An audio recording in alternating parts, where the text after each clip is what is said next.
welcome to another episode of Post Shave. I'm your host, Con Kazantzidis from Shave the Man, and it's been a while. A little too long. But I thought it was kind of timely to recap on where we were last time, as these topics seem to keep coming up time and time again. Let's have a look. Let's put this to bed once and for all. Blooming is not essential. You don't have to bloom a soap. You absolutely don't. The performance of the soap is not affected at all by blooming. If, however, you wish to engage all the senses and to bring forth the aromatic compounds that the soap maker has so carefully and fastidiously placed into the soap, then blooming may enhance your experience. Wet shavers and the perennial questions. Well, speaking of questions, something that I've been asked in emails and in PMs on social media, principally Facebook, is this whole question of florals. It's a topic that has preoccupied many wet shavers, and in fact it's created a bit of tension amongst perfumers and soap makers alike as to what the nature of florals are and what their role is, in particular, in wet shaving. I know there are a lot of men that are uncomfortable with wearing florals because they think it's something that's quite feminine, something that wouldn't suit them, or something that perhaps is just not their cup of tea. Well, I'm here to tell you that most of the products that we use in wet shaving contain floral notes. In fact, perfumery has its roots and origins in flowers. Think about it. There weren't these extravagant perfume houses centuries ago that were able to manufacture these wonderful scents without consulting nature in some way. And apart from resins and barks and all sorts of other botanicals, flowers were a key point in perfumery. So it makes sense then that a lot of the scents that we wear and enjoy, be it EDTs or parfums or even aftershaves, contain floral notes. The question is, how does one wear floral notes? I know that there are many men, for instance, that would shy away from rose, for instance. They think that it's something that's kind of reminiscent of what their grandmother would wear or their mother. It's kind of stuffy and it doesn't really work. Well, I'm pleased to say that there are a number of rose notes that appear and are appearing of late in some shave soaps and also in aftershaves.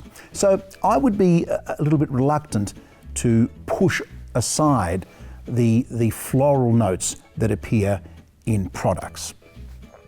So what are some examples of floral notes and products that utilize these? Well, one of the most important notes in a barbershop scent would have to be lavender and geranium. Now, last time I checked, they were flowers, and they're wonderful. They're so good. They accompany and play their part in the whole spectrum of perfumery, but also in the products that we have come to enjoy, and in this case, identify as barbershop scents.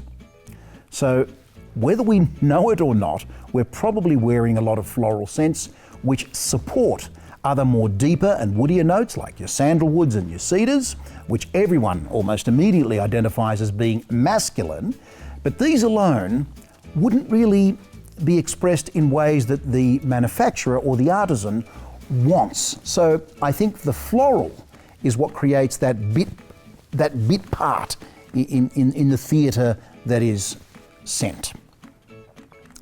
Tobacco. Now, tobacco polarizes people, and understandably, it's quite a robust scent. I happen to like it. I've said elsewhere that I didn't really care for it much when I was a younger man, but now I'm enjoying it more and more. This is tobacco flower. Not the tobacco itself, but the tobacco flower. And quite often, when you hear of tobacco scents, what you're really getting is a green tobacco or a tobacco flower that is used in scents. So again, we need to be careful about burning the whole floral thing and saying, oh, I don't want to be a part of this floral thing. It's not me. I'm a man who loves masculine scents. And consider the products that we enjoy and the flowers or the floral essences that are present. There are a number of products by artisans like Barrister and Mann, Phoenix Artisan Accoutrements, Katie's Bubbles, which use flowers really, really well. In fact, the artisans I mentioned, and there are many others, masterfully blend these to create what we think is cologne or quite alluring, where in actual fact they've utilised the flower. Think about it. Insects love flowers. There's a whole pheromonal study that's going on with insects. They love it, they're attracted to it. So it stands to reason then that we ourselves would be attracted to some floral notes. When, however, the floral notes are a little forward in a scent, then that may discourage some from saying, well, maybe this, I know it's got flowers in it, but it's not something that I really enjoy.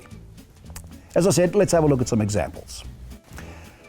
Lavender and Geranium by St James of London.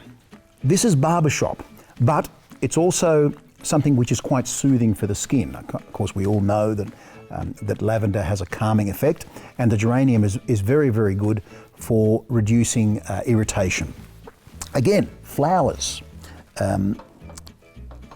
Adagio by Barrister and Mann. This is a wonderful violet leaf and a lily of the valley. Look,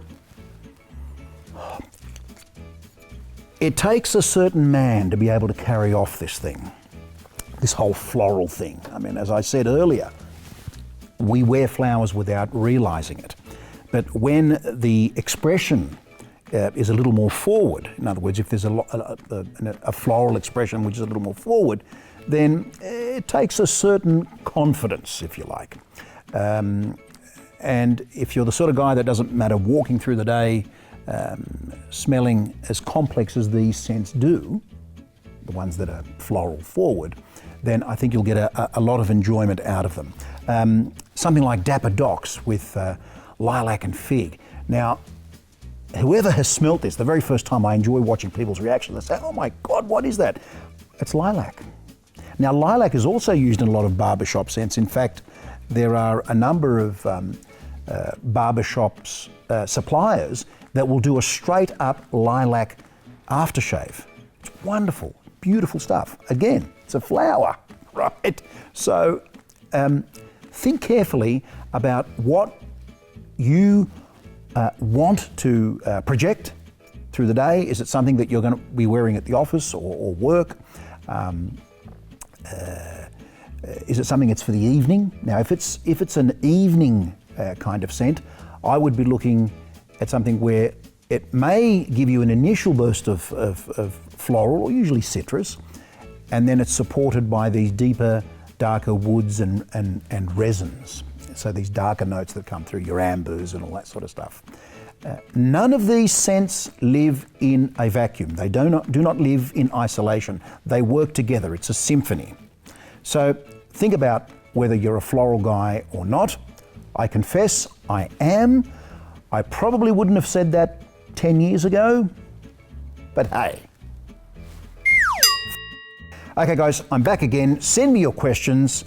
#postshave in either Twitter @ShaveTheMan or in our Facebook group Shave the Man, or you can even send me an email if you like, con@shavetheman.com.au, and I'll try and get to your questions. I know it's been busy, it's been remiss of me, but hey. And remember, flowers can be a guy's best friend. See you next time.